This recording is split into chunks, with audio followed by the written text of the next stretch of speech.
눈치 빠르신 분, 눈썰매가 있으신 분들은 오늘 말씀의 본문과 그리고 제목이 올 한 해 그 교회의 표라고 하는 것을 아셨을 것 같아요. 요즘에 새롭게 정치를 시작하는 한 정치인이 세계 유명인들의 그 어록을 가져다가 자기의 소견을 말하는 데 인용을 해서 아주 화제를 일으키고 있는 일이 있습니다. 여러분 이런 말 들어보셨습니까? 우리가 두려워할 유일한 것은 두려움 그 자체뿐이다. 이 말은 지금도 이제 또 많이 회자되는 그런 문구인데 미국의 32대 대통령이었던 프랭클린 루즈벨트의 연설 중에서 나오는 표현입니다. 당시에 미국은 그 1920년대에 우리가 좀 기억하신 분이 있을 거예요. 세계 경제 대공황이 일어나는데 미국에서부터 시작을 해서 이제 유럽으로 그 경제 공황이 이제 이어지게 됩니다. 기간 산업이 다 무너지고 그런 위기가 있고 실업자들이 막 넘쳐나고 그리고 소비는 막 위축이 되어지고 기업들은 신규 투자를 두려워하고 그리고 사회에는 각종 이제 범죄들이 만연하고 있었거든요.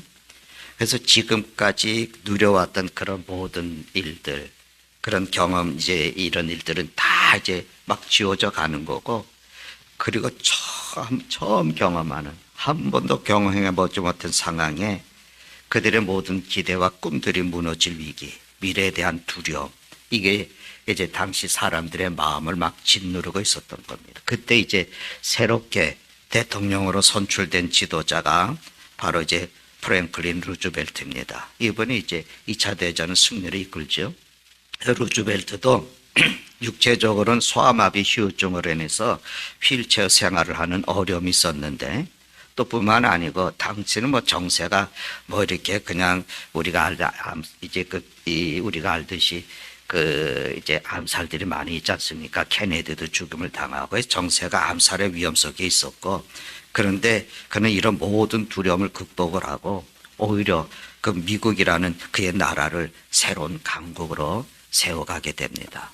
우리가 해가 바뀌면은 그래도 1월 한 달 정도는 어느 정도 긴장과 기대가 우리의 그런 흥분이 우리에게 남아있지 않습니까? 여러분 벌써 다 지워지셨어요?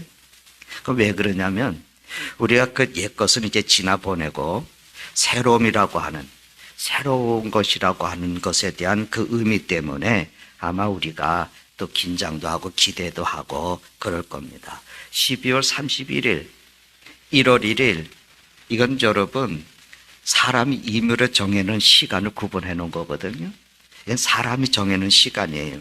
그런데 1월이 탁 된다고 그러면 12월이 마지막이 되고 1월이 탁 된다 그러면 우리는 기대가 있게 되고 흥분을 느끼게 되거든요. 새로움에 대한 기대, 어떤 변화에 대한 기대, 또 내게 일어날 어떤 일들에 대한 기대, 이런 것이 아닐까 그런 생각이 돼요. 그러니까 오늘 본문의 말씀을 보면은 이스라엘이라고 하는 공동체가 새로운 도약을 위해서 발을 내디뎌야 되는 순간이 온 거예요.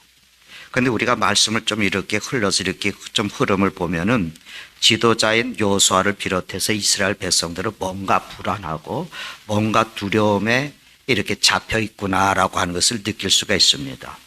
그럴 만한 것이 만만치 않은 시련이, 만만치 않은 도전이, 그런 역경이 그들 앞에 놓여 있다고 하는 것을 느끼기 때문에 그래요. 그러니까 지난 40년의 세월 동안 무섭다고 엄두도 못 댔던 일이에요. 그 40년 동안 무서워서 엄두도 못 냈던 그 일들이 그 일을 해야지 되기 때문에 막연한 두려움이 이들에게 있었습니다. 그래서 두려움을 떨쳐내고 역경과 장애물을 이겨내면서 그 땅을 차지하고 그 일을 이루기 위한 가장 필요한 것이 무엇일까? 저는 이 순간에 우리에게도 무엇보다도 필요한 것이 있다면 한 해를 살아가면서 또 우리 앞에 놓여 있는 모든 과제들을 이뤄가고 내가 꿈꾸는 것들을 이뤄가기 위해서 우리에게도 필요한 것이 있다면 저는 하늘의 영광을 우리가 보는 것이라고 믿습니다. 하늘의 영광을 본다는 말 여러분 이해가 되십니까?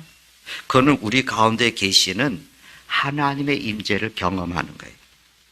사실 여러분 그리스도인들이 기도하잖아요. 우리가 기도하는 것은 이 기도 가운데서 하나님의 사람들은 하나님의 영광을 경험하고 나는 거예요. 우리가 기도한다고 하는 것은 누구한테 합니까? 하나님께 하는 거거든요. 하나님 앞에 우리가 기도하러 간다고 하는 것은 하나님이 계시는, 하나님이 임재한 그 자리에 내가 간다는 거예요. 근데 우리가 믿는 하나님은 영광의 하나님이에요. 거룩하신 하나님 아닙니까? 그 거룩하시고 영광스러운 하나님 앞에 내가 가서 기도하기 때문에 진실함으로 겸손하게 그 앞에 자기를 내려놓고 기도하는 사람들은 하나님의 영광을 경험해요. 그럼 그 하나님의 영광을 경험한 사람들은 어떤 일이 일어나겠습니까? 두 가지 일어나는 거죠. 하나는 베드로처럼 주여 나는 죄인입니다. 나를 떠나소서. 사도 바울도 그 큰 영광을 경험하면서 주여 누구십니까? 아무 말 못했어요. 자기 자랑도 다 내려놓고. 그런 사람들은 그 은혜를 경험을 하고 나서 아주 담대하게 앞을 향해서 전진해 나갈 수가 있었던 겁니다. 우리는 미래에 대해서 어떤 일이 있는지 좀 알고 싶어 하잖아요. 그런데 이제 그 궁금증 때문에, 그 불안 때문에 생겨나는 것들이 뭐냐면 점집이거든요. 그래서 점쟁이를 찾아가요. 그런데 대체로 사람들은 그 점괘에 대해서 확실하게 믿지도 않잖아요. 그러면서도 혹시나 하는 마음에 그래도 좀 알았으면 해서, 또 점괘가 혹시 맞을지도 모르겠다 그렇게 기대해서 미래에 대해서 점을 치는 경향이 많이 있습니다. 그러니까 뭐 하나는 뭐겠어요? 운수 대통령. 근데 우리가 꿈도 그러잖아요. 제가 보니까 어떤 사람이 군대를 다시 입대하는 꿈을 꿨대요. 이제 군대 휴가 나온 군대 다시 입대를 하는 꿈을 꿨대요. 남자들은 이건 자지러지는 겁니다. 다시 군대를 입대해? 이건 아니에요. 그런데 이 사람이 그 꿈을 꿔서 복권을 샀더니 20억에 당첨이 됐대요. 그런 꿈은 꿔도 될 것 같아요. 그잖아요? 그러니까 우리가 그래, 꿈을 꾸고 나면은 인터넷에서 꿈 해몽들을 찾아보고 기대를 가지고 복권을 사기도 하는 겁니다. 그런데 분명한 것은 뭐냐면 아무도 자기의 미래를 모른다. 우리는 내 앞을 볼 수가 없어요. 알 수가 없어요. 그래서 우리는 한평생 그저 미지의 세계로, 불확실한 세상으로 우리가 매일매일 떠나는 겁니다. 우리가 길을 가다가 갑작스런 사고, 갑작스런 사고들에 인해서 우리가 몸을 상하기도 하고 생명을 잃어버리다 하자. 내가 알면 그 길을 갔겠어요? 내가 알면 그 코스를 가서 우리가 가겠습니까? 그러니까 우리는 아브라함이 갈 바를 알지 못하고 갔습니다라고 하는 것처럼 같아요. 우리는 앞을 알 수가 없습니다. 이스라엘 백성들이 과거에 노예 생활을 하던 이집트를 떠났거든요. 그런데 그들은 사실 이집트를 완전하게 자신들의 생활 속에서 잊어버리질 못했어요. 지우질 못했습니다. 그래서 여전히 이집트에서 살았던 그 삶의 습관들을 다 끊어버리지 못했어요. 이제 그게 사실은 그들의 문제였습니다. 그래서 하나님 그들이 그 모든 이집트의 가치관, 삶의 습성들 이걸 다 떨쳐내시기 위해서 40년을 이제 광야 생활을 하게 그렇게 하셨는데, 이제 40년의 광야 생활을 다 이제 하고는 마지막에 최종 목적지 가나안 땅을 향해서 이동을 하려고 하는 거예요. 근데 그 광야 생활이 얼마나 모질었겠습니까? 아무것도 없는 기반 시설이 없는 곳에서 그저 뭐 우리가 어디 가면은 한 달은 뭐 이렇게 편안하게 살 수 있겠죠. 어떤 글을 읽으니까 도심에서 살다가 은퇴를 해서 좀 여유 있게 한적한 시골에 가서 생활을 해야 되겠다. 그래서 전원주택을 이렇게 다 지어놓고 그리고 땅을 넓게 마련해놓고 생활하는 분들이 말이죠. 3년쯤 되면은 대부분 지쳐서 다시 이 도시로 돌아가고 싶다 그런다는 거예요. 그 왜냐하면 제 생각하니까 우리 예배당 마당에도 보니까요, 풀을 깎아놔도 그 다음 비가 오면 그것도 그냥 막 자라는 거예요. 얼마나 부지런해야 되는지 몰라요. 이게 시골 사는 게 그런 것 같아요. 그런데 여러분, 그럼에도 불구하고 또 적응을 해가지 않았겠습니까? 그 적응을 하다 보니까 거기를 떠나는 것도 쉬운 일이 아니에요. 그러니까 이스라엘이 그랬어요. 사는 것은 어렵지만 그래도 삶이 그런 대로 적응을 해서 그럭그럭 살아가고 있는데 또 새로운 게 또 가야 돼. 새로운 미지의 땅으로 또 가야 된다는 거예요. 그러니까 그게 두려운 겁니다. 뭐가 있을지 모르고 어떤 위험이 처할지 모르고 그 세계로 가야지 되니까 두려운 거예요. 그 모세의 수종을 들었던 여호수아가 이제는 지도자가 됐습니다.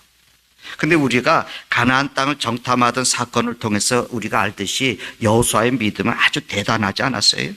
그는 하나님께서 크신 능력과 기적으로 이스라엘을 구원하신 것을 다 봤어요. 출애굽 사건을 다 경험을 했습니다. 그리고 광야 40년 동안 하나님께서 놀라운 능력을 가지고 이스라엘 백성들을 인도해 가시는 것을 다 경험을 했습니다.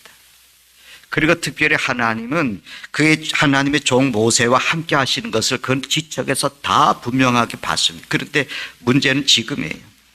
모세의 뒤를 이어서 지도자가 된 여호수아는 생각하지 않을 수 없는 문제가 생긴 겁니다. 하나님께서 모세 때처럼 우리하고 함께 하시고 도우실까? 우리하고 같이 가나안 땅에 들어가실까? 하나님이 나 같은 사람하고 함께 하실까? 이 모든 게 다 현재로는 불분명한 겁니다. 그래서 근심이 되고 두려움이 그의 마음을 차지하기 시작을 하는 거죠. 여러분, 우리가 갑자기 두려움이 생기면 금방 나를 전체를 감싸버리잖아요. 전체 내 마음을 사로잡지 않습니까? 그래서 미래를 향해서 가는 일에 있어서 그의 믿음이 흔들리는 거예요. 결단을 주저하는 거예요.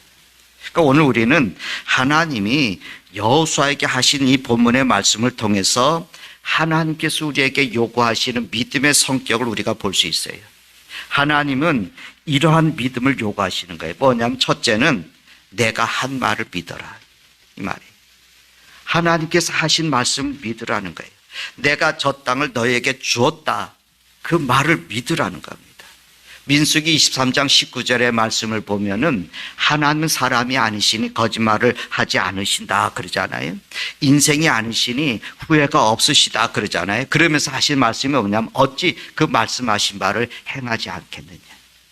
하나님이 하신 말씀은 반드시 행하시는 분이라는, 하나님이 하신 말씀은 반드시 이루시는 분이 하나님이세요. 이제 이런 확신을 우리가 갖는다면 우리는 기도 응답에 대한 확신도 가질 수 있잖아요. 성경에 보면요, 하나님께서 믿고 구한 것은 다 받은 줄로 믿어라. 주님이 우리에게 주시는 말씀에 기도에 대한 말씀이 참 많아요. 요한복음에 보면은 계속해서 내 이름으로 아버지께 구한 것을 내가 시행을 하겠다. 너희들이 무엇이든지 내 이름으로 구하면은 내가 주겠다. 그러니까 주님께서 직접 하신 기도에 대한 응답의 약속, 그 말씀들이 있거든요. 그 내가 말했어. 내가 말했으니까 너는 믿어. 이 말은 반드시 이루어질 거야. 그래서 그 약속의 말씀을 믿고 기도하는 것에 하나님의 역사가 일어나거든요. 하나님께서 당신의 백성들에게 말씀하신 거예요. 오늘 우리의 본문 3절에 보니까 이렇게 말씀해요. 너희 발바닥으로 밟은 곳은 모두 내가 너에게 주었다. 모두 다 내가 너에게 주었어. 이 말씀을 하는 거예요. 근데 하나님 이스라엘에게 이런 말씀들을 하셨어요. 하나님 뭐냐면 내가 그 땅을 너에게 주었다, 이렇게 말씀하시고 또 무슨 말씀하시냐면 그들을 너희 손에 붙였다. 그러니까 성경의 역사에서 이스라엘 백성들은 어떤 전쟁에 나가고 문제를 해결할 때 하나님께서 주신 이 두 마디 말씀을 믿고 싸움에 나가서 승리했습니다. 그런데 아직 가나안 이 정복의 전쟁은 시작도 안 했어요. 아직도 가나안 땅에 들어가지 않았어요. 그런데 주님께서는 이미 그 전쟁은 승리한 것이고 그 땅은 너희들이 다 가질 수 있다, 이렇게 말씀하고 있어요. 여러분 뭡니까? 전쟁의 주체는 하나님이시거든요. 소위 하나님이 우리를 위해서 싸우신다, 그 말입니다. 하나님은 전능자이시고 능력자이시니까 그 전쟁은요, 하나마나 다 이긴 것입니다. 그러니까 이제는 너희가 가서 그 땅을 차지하라, 그렇게 하시는 거예요. 밀어붙이라는 거죠. 저는 군대에 있을 때 대포 부대였거든요. 그러니까 대포 부대에 있었는데 대포 부대는 뭐 하냐면은 그냥 적진에다가 대포를 막 폭탄을 갖다 떨어뜨리는 거예요. 막 폭탄을 막 떨어뜨리고 나면 그 지역이 막 초토화되잖아요. 그냥 우왕좌왕하지 않겠습니까? 그런 모든 그 무기고들도 파괴되고 무기들도 파괴되고 막 그런 전의를 상실하면 그때 하는 사람들이 누구냐면 보병이라고, 그냥 이제 보병이라고 하는 총 들고 가는 그 군인들이 막 들어가서 이제 그 땅을 차지해 가는 거예요. 점점 그 차지해 가는 게 그게 이제 전쟁이거든요. 근데 하나님의 전쟁이 그거예요. 내가 그 땅을 초토화시켰다 그 말이에요. 내가 싸우겠다는 거예요. 그 사람들의 마음을 두렵게 했다 그 말이에요. 그들을 흩어져 놨다 그 말이에요. 우리가 구약 성경에 하나님께서 역사하시는 거 보면 그렇게 하잖아요. 막 그들의 마음을 두렵게 만들게도 하고 말이죠. 흩어져 놔서 그저 그냥 우리 성경에 보니까 저 나병 환자들이 걸어가는 그 소리에 듣고 놀라서 도망가는 아람의 군대들을 우리가 보지 않습니까? 그래서 하나님께서 그렇게 하는 거예요. 그러니까 이 말씀을 믿고 그들이 나가서 싸운 겁니다. 그러니까 주변의 정황과는 아무런 관계가 없어요. 대적이 많으냐, 그들의 무기가 뭐냐, 정세가 어떠냐, 조건이 어떠냐, 그런 셈들은 주님께는 통하지가 않은 거예요. 그저 주님께서 말씀하실 때 내가 너희들 손에 붙였어 가라 말씀하신 거 그것만 믿고 그들이 가서 싸웠더니 이기고 땅을 차지하더라. 이게 믿음의 내용입니다. 미래에 하나님께서 말씀하신 것이 이루어질 것을 믿은 거예요. 그게 뭡니까? 너희 것이 될 것이다. 너희 손에 붙였다. 너희가 밟은 땅은 다 너희 것이 될 것이다. 그것을 하나님이 말씀하신 그것을 미래에 우리에게 주실 것을 현재로 믿은 것입니다. 이게 이런 믿음이에요. 하나님은 약속하셨거든요. 근데 그 약속을 그대로 수용하고 행동하는 것, 그것이 믿음이에요. 믿음은 아는 것이 아니에요. 우리가 성경을 많이 알고 있다고 그 사람이 믿음이 좋은 게 아닙니다. 여러분, 우리가 기도를 한다고 해서 그 사람이 믿음이 좋은 게 아니에요. 기도는 그 기도했으면 그 기도한 것을 믿고 가야 돼요. 기도했으면 불안해서 내가 하나님 나 불안한 마음이 있어요. 불안한 마음이 없게 해주세요 하면은 하나님 앞에 기도했으면 평안을 이뤄 가야 돼요. 그래야 그게 믿음의 역사가 일어나는 겁니다. 하나님이 말씀하셔서 아멘 했으면 내 삶의 자리에 그 아멘한 역사가 발로 내딛고 나가야 돼요. 그때 하나님의 역사가 일어납니다. 그리고 하나님께서 하신 두 번째 말씀은 뭡니까? 두 번째 이거잖아요. 너희가 밟는 모든 것이 내 거야. 이 말씀을 주는 거예요. 여러분 언뜻 생각하면 이해가 이제 쉽게 이해가 될 것 같지만 사실 이 말씀은 어려운 말이거든요. 왜냐하면 발바닥으로 밟은 곳을 내가 다 너에게 줬다. 우리가 그저 만사 형통일 거라고 생각하는데 조금만 더 생각해 보면은 발바닥으로 밟는다고 하는 것이 그렇게 쉬운 일이 아닙니다. 하나님께서 내게 주셨다고 하는 말씀을 믿고 가서 발바닥으로 내가 막 밟아야지 내 것이 되는 거예요. 밟아야 내 것이 된다는 겁니다. 여러분 모세의 이야기 가운데 구전, 그저 전설로 내려오는 이야기가 있거든요. 그 이스라엘 사람들 가운데 그게 구전으로 내려오는 이야기인데 이스라엘 백성들이 애굽에서 나올 때 첫 번째 큰 위기를 맞잖아요. 홍해가 탁 가로막고 뒤에는 애굽의 군대가 오니까 그런데 이제 앞에 홍해가 가로막고 있는데 진퇴양난의 절박한 시간에 하나님께서 모세에게 말씀하셨어요. 여호수아서 이제 말씀을 보면은 그 민수기의 말씀을 이제 그 출애굽의 말씀에 보면은 지팡이 들고 가라고. 그러니까 지팡이 들고 손을 바다 위로 내밀어서 그것이 갈라지게 하라고. 그래서 이스라엘 백성들이 바다 가운데 마른 땅을 행하게 하라고 하나님께서 이제 그 출애굽의 베드로에게 이제 모세에게 말씀을 주거든요. 그래서 이제 모세가 그 말씀대로 이스라엘 사람들 앞에서 지팡이를 홍해를 바다 위에 이렇게 내밀었어요. 그랬더니 물이 까딱도 하질 않은 거예요. 그 모세가 당황한 거예요. 그때 모세 옆에 수종 들고 있던 사람이 여호수아인데 여호수아가 모세에게 이렇게 말했다는 거예요. 전해지는 얘기입니다. 성경 얘기가 아니에요. 모세요, 손을 내밀고 건너가라고 하셨는데 왜 가만히 계십니까? 그랬더니 모세가 그 말을 듣고 물에 발을 디디니까 그 물이 갈라졌다.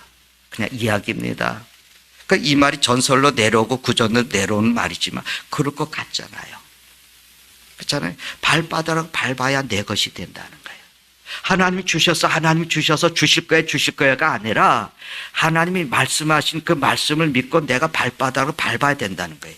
그러니까 믿음이라고 하는 것은 내 마음에 담아두는 것이 아니라 그것이 행동으로 나타날 때 그 믿음에는 역사가 일어나는 겁니다. 우리는 종종 복이 내게 임하기를 기도하잖아요. 근데 아니에요. 내가 복 받을 일을 해야지요. 일이 잘 되려면 뭐 우리가 잘 되겠지 잘 되겠지 해서 잘 되는 일이 하나도 없습니다. 교회가 우리 부흥해야지 한다고 해서 부흥하는 일은 하나도 없습니다. 절대로 그렇지 않습니다. 부흥을 위해서는 우리가 기도하면서 나가서 복음의 증인이 돼야지 그 역사가 일어나지 않겠습니까? 내가 일이 잘 되려면 힘을 내고 기도하고 고민하고 연구하고 그러면서 그 일을 해야 되지 않겠습니까? 어떤 일이 내 마음에 원하는 대로 해결되기를 바랍니다. 그러면 그 일을 내가 뛰어 들어가서 그 일을 해야 되지 않겠습니까? 사람들이, 학생들이 공부 잘하기를 바라면서 정작 공부는 안 해요. 우리 아이를 하나 만났더니 검사 될래요. 그런데 검사 되기는 그 아이가 검사 되려면 공부하면서 열심히 해야 되는데 노는 게 더 빠져 있어요. 그럼 뭐 하겠어요? 이걸 하나님이 어떻게 그들을 돕고 역사하겠습니까? 내 마음에만 하고 싶다 해서 하나님이 역사하는 게 아니거든요. 내가 운전면허를 땄는데 나는 정말 운전 멋지게 하고 싶다고, 그런데 그 운전하는 것이 무서워서 두려워서 운전할 수 있는 자격을 그냥 장롱 면허증이 되게 한다면 그 사람이 어떻게 운전을 잘할 수 있겠습니까? 우리가 돈을 벌기 바라면서 늘 재수가 좋기만 바라고 그러면 부지런하지 않는다. 그러면 어떻게 우리가 게으른 사람에게 어떻게 이 돈이 주어지겠습니까? 발바닥으로 밟아야 되는 거예요. 근데 성경은 뭐라고 말씀하냐면 내가 너에게 주었어. 이미 줬어. 그렇게 말씀합니다. 그러나 우리에게 입에다가 떠주면서 삼켜라 그런 건 아니에요. 내가 내게 줬지만 네가 발바닥으로 밟아야 돼. 그 밟는 것만이 네 것이 될 거야. 내 손으로 하는 일을 형통하게 하리라고 말씀하십니다. 손으로 해야지 된다는 거예요. 근데 만약에 발바닥으로 밟지 않고 그저 나를 움직이지 않고 그대로 무엇인가 되기를 바란다. 그건 여러분, 우리가 그러면서 하나님을 믿는다 그러면 하나님을 모욕하는 거예요. 하나님의 영광을 가리는 것입니다. 성경은 그렇게 말씀하고 있지 않거든요. 그것을 내가 내게 이미 주었다. 그러니까 너는 내 말을 믿고 가서 발바닥으로 밟아라. 그래서 그 땅이 내 소유가 되게 하라. 말씀하는 거예요. 또 하나 우리가 이제 보면은 세 번째, 이 하나님께서 그렇게 말씀하시면서 여호수아에게 또 약속을 하셨죠. 내가 함께 하겠다. 이 말이 함께 하겠다. 그 9절의 말씀이 그겁니다. 내 하나님 여호와가 너와 함께 하느니라. 이 말씀이에요. 그러니까 너는 강한 마음을 가져. 담대한 마음 가져. 두려워하는 마음 갖지 마. 우리가 하나님이 함께 한다. 이 말을 우리가 하도 많이 들으니까 그냥 상투적인 말로 생각합니다. 여러분 생각해 보세요. 하나님께서 함께 한다. 이게 보통 사건입니까? 이게 보통 사건이에요. 하늘을 창조하시고 땅을 창조하시고 만물을 주관하시고 역사의 주인 되시는 전능하시고 전지하신 하나님이 나하고 함께 한다고. 우리는 하나님의 임재의 영광을 보면 아까 말씀을 드린 것처럼 그 앞에 엎드려서 주여 나 죄인입니다. 나 떠나십시오. 내가 주님을 감당할 수가 없습니다. 그렇게 외칠 수밖에 없는 존재예요. 그 하나님의 거룩한 영광 앞에 우리는 설 수가 없어요. 그런데 하나님이 내가 있는 곳에 내가 함께 하겠다고, 내가 가는 곳에 내가 함께 가주겠다고 말씀하는 거예요. 여러분, 노벨상 수상자인 솔제니치는 글 가운데 이반 이제 그 데니소비치의 하루라고 하는 그 책이 있거든요. 그 이야기에 이런 얘기가 있어요. 이반이라는 주인공이 소련의 그 형무소에 이렇게 갇혀 있는데 얼마나 고통스러워요. 얼마나 불안하고 두려워요. 어느 날 벽에 기대서 이제 눈을 감고 이렇게 이제 그 있었더니 이제 기도하고 있는 거죠. 근데 그 광경을 이렇게 목격했던 감옥에 있는 다른 동료가 이렇게 말을 했대요. 야, 네가 기도한다고 또 감방에서 나갈 것 같아? 그랬더니 그 이반이 이런 대답을 합니다. 나는 감방에서 나가게 해달라고 기도하지 않았어. 하나님이 이곳에서도 나하고 함께 해달라고 기도했어. 이거예요. 고난을 이길 수 있도록, 이 두려움을 극복해낼 수 있도록 하나님이 나하고 여기에 함께 해달라고 기도하는 거, 이게 여러분 기도의 본질이에요. 하나님이 나하고 함께 한다. 우리가 하나님이 나와 함께 하신다 할 것을 알려면 우리는 늘 기도해야 됩니다. 기도는 말씀을 드린 것처럼 우리가 하나님의 영광 가운데 있는 겁니다. 나는 하나님의 약속하신 말씀을 보고 듣고도 그도 믿고 기도를 안 하는데 내가 하나님을 믿는다? 그렇게 고백할 수 있겠습니까? 하나님이 약속하신 말씀을 내가 듣기도 하고 보기도 하면서 그러면서도 내가 하나님 앞에 나가서 기도하고 하나님 앞에 나가서 도움을 구하는 그런 삶을 안 하는데 나 하나님 믿습니다. 어떻게 얘기할 수 있겠어요? 하나님이 이제 두려워하고 걱정하는 여호수아에게 내가 모세에게 했던 것처럼 내가 너에게 함께 하겠다. 과거에 내가 너희를 도운 것처럼 지금 내가 너를 돕고 앞으로 도울 거라고. 그러니까 두려워하지 말라고. 앞에도 너를 당할 자가 없을 거라고. 너는 능력 있는 사람이 될 거라고. 그래서 하나님께서 말씀하는 이제 뛰라고 그러시는 거예요. 이제 전진에 들어가라고. 용기 있게 앞으로 나가라고 그렇게 말씀하시는 겁니다. 그러면 믿고 가면 이길 수 있는 힘을 얻게 된다는 거예요. 믿음은 그거예요. 하나님이 내게 큰 능력을 다 주시는 것이 아니라 내 힘이 아니고 하나님의 힘이 하나님의 능력이 이루게 되는데 믿고 행할 때 역사가 일어나요. 우리가 지난주에 말씀을 볼 때 여호와를 바라보는 것이 우리의 힘이라 그랬잖아요. 바라보는 사람은 기도하는 사람이거든요. 마태복음 10장의 말씀을 보면은요, 예수님께서 제자들을 파송을 합니다. 근데 그 내용 전체 말씀들을 이렇게 읽어보면 세 가지 단어가 나오게 돼요. 하나는 뭐냐면 부르셨다는 거예요. 그 다음에는 주셨다고, 능력을 주셨다는 거예요. 그리고 보내셨다는 겁니다. 부르시고 주시고 보내시고. 뭐 부르셨다고 하는 것은 우리가 쉽게 이해가 되잖아요. 근데 주셨다는 것은 뭐냐면 권능을 주시는 거예요. 사람들이 이 말을 믿고 나가서 제자들이 하나님 주님께서 내가 권능을 주신 말씀을 믿고 나가서 귀신을 향해서 나가라고 외치고 병자를 위해서 기도하고 그때 그 권능이 나타난다는 거예요. 그들이 그걸 경험하고 와서 주님께 와갖고 우리가 왜 귀신이 도망가던데요, 병자들이 낫던데요, 그런 얘기 하지 않습니까? 그게 나타나는 거예요. 그저 능력이 먼저 나타나지고 내게 모든 것이 다 보여지고 그래서 내가 가서 할 수 있는 것이 아니라는 거예요. 나를 부르신 주님이 능력을 주셨다. 나를 부르신 주님이 나를 보내셨다. 이 믿음을 가지고 가서 우리가 증거하고 역사할 때 하나님의 일들이 일어나는 겁니다. 또 현실적인 내용을 살펴보면 주님께서 이렇게 요구하시는 거예요. 용기 가져라. 담력을 가져라. 그럼 환경에 대해서 세상에 돌아가는 거, 미래에 대한 것은 다 내 손에 있다. 그저 내가 가져야 될 것은 용기를 가지고 내가 너에게 말한 대로 믿고 나가라.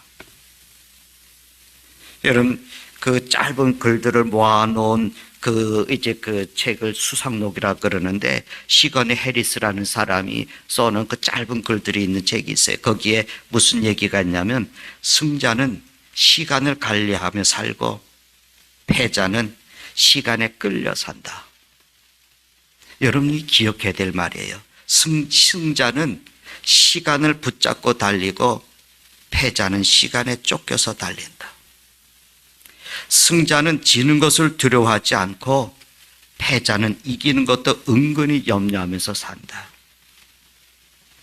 여러분, 승자와 패자가 따로 있나요? 문제는 그의 용기에 담대함에 있는 거예요. 우리에게 신앙적인 용기, 믿음의 용기, 도덕적인 용기, 그리고 지성적인 용기, 그걸 가지라는 거예요. 그래서 성경이 우리에게 이제 순종하라. 그리고 행동하라. 믿음이라고 하는 것은 순종이 있어야 돼요. 믿음은 순종 없이 믿음이 아니에요. 역사가 일어나지 않아요. 믿음은 순종할 때 하나님의 역사가 일어나는 겁니다. 그러기 위해서 중요한 조건을 하나님께서 하나 붙이십니다. 그게 오늘 8절에 있는 말씀인데 이 율법책을 내 입에서 떠나게 하지 말고 주야로 그것을 묵상해라. 그런 말씀합니다. 이 말은 다른 얘기하면 하나님의 말씀 안에 거하라는 거예요. 여기에 승리의 길이 있고 여기에 성공의 능력이 있습니다.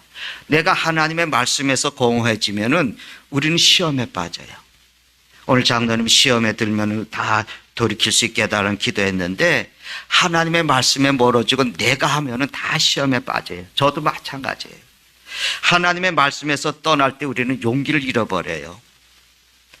계속해서 말씀을 듣지 않으면 우리는 믿음이 생길 수가 없습니다. 그래서 계시록 1장 3절의 말씀에 뭐라고 말씀해? 이 예언의 말씀을 읽는 자와 듣는 자와 그 가운데 기록한 것을 지키는 자가 복이 있다고. 여러분, 하나님의 사람이십니까? 우리 주님이 살아계신 전능하신 하나님이시다라고 하는 걸 여러분 믿으세요? 그러면 아무리 우리가 바빠도 성경을 듣고 읽고 전능하신 하나님의 말씀을 들어야 돼요. 우리가 아무리 급할 때에도 그분의 영광 가운데 나가서 우리가 기도하면서 그분의 말씀을 묵상하고 들어야 돼요. 하나님의 말씀을 늘 읽어서 내 입에서 떠나지 않게 하고 하나님의 말씀을 내가 늘 읊조리면서 그것이 내 마음에 가득하게 될 때 우리는 담대하게 용기의 사람, 지혜의 사람, 능력의 사람, 형통의 사람이 될 수 있어요. 우리가 가지고 있는 용기가 내 의지에서 오는 것처럼 생각해요. 내가 용기 내야지 해서 용기가 있는 것이 아니라는 거예요. 용기는 하나님의 말씀 가운데서 우리에게 주시는 은사예요. 주님의 말씀과 성령이 내 안에서 역사하기 시작할 때 내 속에서부터 솟아나오는 생명의 힘이 용기예요. 이걸 우리가 잊으면 안 됩니다. 오늘 말씀에 7절에 이렇게 말씀하지요. 내가 명한 율법을 다 지켜 행하고 좌로나 우로나 치우치지 말라. 그리하면 어디로 가든지 형통하리라. 말씀이에요. 좌로 우로 치우치지 말라면 내가 지성적으로 이 생각 저 생각하면서 내 감정적으로 좌로나 우로나 치우치지 말고 그저 말씀 그대로 지켜 행하라. 알면 아는 대로 모르면 모르는 대로 지켜 행하라. 그러면 내가 형통할 것이다. 그러면 내 앞길에 내 앞에 길이 있을 것이다. 내가 어디로 가든지 너를 당할 자가 없을 것이다. 그렇게 주께서 말씀하시는 겁니다. 인터넷에 치면은요, 타고르 시인, 인도의 시성 타고르, 이 사람 우리나라하고 많이 연관이 되어 있는 분이잖아요. 근데 그분이 기도문이 나와요. 이 시성 타고르, 우리나라를 호리아로 부른 동방의 등불이라고 하는데, 근데 이분이 이 기도해요. 한번 들어보세요. 그분의 기도가 인터넷에 나오는데, 여러분 위험으로부터 벗어나게 하소서라고 기도하게 마옵시고, 위험에 처해서도 겁을 내지 않게 하소서라고 기도하게 하소서. 고통에 처해서도 그 고통을 이길 수 있는 용기를 달라고 기도하게 하옵소서. 인생의 싸움터에서 동조자를 찾게 해달라고 기도하게 마옵시고, 인생에 싸워 이길 수 있는 스스로의 힘을 달라고 기도하게 하옵소서. 근심스러운 공포 속에서 구원해 달라고 기도하게 마옵시고, 싸워서 이길 수 있는 자유와 용기를 달라고 기도하게 하옵소서. 겁쟁이가 되고 싶지 않사오니 도와주시옵소서. 내가 기쁠 때나 성공할 때만 하나님께서 나를 도와주신다고 생각하게 마옵시고, 매일매일 내가 슬프고 괴롭고 남이 나를 핍박하고 내가 배고픈 때에도 하나님께서 내 손목을 붙잡고 계시다는 것을 믿게 하옵소서. 우리는 여러분, 환경이 달라지게 해달라고, 세상이 달라지게 해달라고, 제가 달라지게 해달라고, 저 사람이 달라지게 해달라고 그렇게 기도하잖아요. 아니에요. 우리가 말씀을 보니까 내가 달라지게 해달라고, 내가 변하게 해달라고, 내 주변의 사람들이 달라지기를 바라는 것이 아니라 내가 남에게 달라진 사람으로 보일 수 있게 해달라고, 그런 기도하는 거예요. 벌써 새해도 1년 한 달이 지나가잖아요. 우리는 우리 앞에 있는 미지의 세계로 발을 내딛는 거예요. 내가 계획을 세웠지만 그 계획이 이루어질지 안 이루어질지 우리는 아무도 알 수 없어요. 우리의 미래를 점칠 수 없어요. 한 가지 아는 것이 있습니다. 그 미래가 하나님의 손에 있다. 하나님 뜻 가운데 있다. 가나안의 정세와 환경, 우리가 처해 있는 미래의 환경 아무도 모릅니다. 알 필요도 없습니다. 알려고도 하지 마십시오. 문제는 믿음입니다. 하나님이 나를 인도하시니, 하나님이 나하고 함께 하시니까, 하나님 내게 말씀을 주셨으니까 거기에 대한 확실한 믿음, 그리고 하나님의 말씀에 때때로 계속해서 사사건건 매일매일 순종해서 나간다면 분명히 우리는 용기 있는 사람, 지혜의 사람, 말씀의 사람, 또 행동하는 사람이 될 겁니다. 성경 그런 사람을 세상이 당할 자가 없다. 그리고 그 사람의 밟는 것이, 그 손으로 하는 모든 것에 하나님의 약속이 형통하게 하리라. 이 은혜가 우리 가운데 있기를 바랍니다. 기도하십시다. 우리 잠시 마음을 우리가 두면서 잠깐 기도하겠습니다. 기도하실 때 하나님, 내가 주님을 붙잡고 인생길 살게 해달라고, 주님 세상이 험해도 어려워도 절망하거나 낙심하지 않게 하시고 기도로 내가 주님과 함께 있는 것을 배우게 해달라고, 그리고 주님 제가 하늘의 영광 볼 수 있게 도와주셔서 제가 영광 속에 보았던 주님을 붙잡고 한 해 또 살게 해달라고 우리 잠시 한번 기도하십시다. 전능하신 아버지 하나님, 오늘도 하나님 주께서 우리를 예배의 자리를 부르셨으니 오늘도 하나님 우리가 간절히 원합니다. 하나님 붙잡고 인생길 살게 해주시옵소서. 이 세상 험해도 어려워도 우리가 절망하거나 낙심하지 않게 해주시옵소서. 또 늘 하나님 주님인 우리와 함께 하심을 믿고 기도로 늘 함께하는 것을 배우게 하시고, 하나님 우리가 언제나 기도 가운데 주의 영광을 보게 해주셔서 그 능력으로 그 은혜로 아버지 하나 하나를 또 사는 삶이 되게 도와주시옵소서. 우리가 주님을 볼 때마다 주의 은혜를 이룰 수 있도록 축복해 주시옵소서. 우리 주 예수님의 이름으로 기도드리나이다. 아멘. 은혜로우신 주님, 그렇습니다. 주님 앞에 우리가 선다는 것이 얼마나 큰 영광인지요. 주님을 바라볼 때 우리 삶에 새 힘이 솟고, 주님 영광 볼 때 주님을 닮아가는 거룩한 변화를 느낍니다. 주님, 우리가 삶의 자리에서 계속해서 주님 영광의 시선을 둘 수 있게 도와주시고, 그리고 그 주님의 영광을 붙잡고 우리가 저 세상의 거리를 걸어갈 수 있게 도와주시옵소서. 많은 도전을 기다리는 세상 한복판, 또 우리 교회 앞에 놓여있는 그 모든 일들 속에서 주 영광의 손, 주님의 손을 붙잡고 걸어갈 수 있게 도와주시옵소서. 우리 주 예수님의 이름으로 기도드리나이다.